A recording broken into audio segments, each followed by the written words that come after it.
மகனே, குழப்பம் உன் குற்றமல்ல.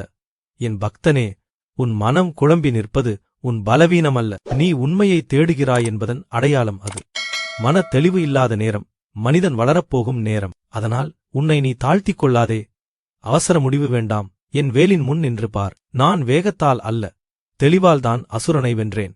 மனக்குழப்பத்தில் எடுத்த முடிவு பிறகு அதிக வலியை தரும். அதனால் இப்போது நிறுத்து, சுவாசி, அமைதியாக இரு.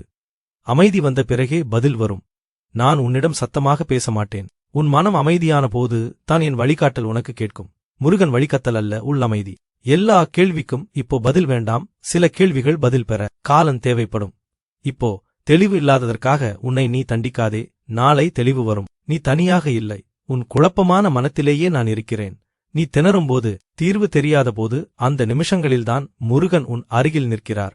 ஒரே ஒரு படி போதும். முழு பாதையையும் பார்க்காதே. அடுத்த ஒரு அடியை மட்டும் பார். மனத்தெளிவு ஒரே நாளில் வராது. ஆனால் ஒரு சிறிய சரியான செயல் அதை தொடங்கும்.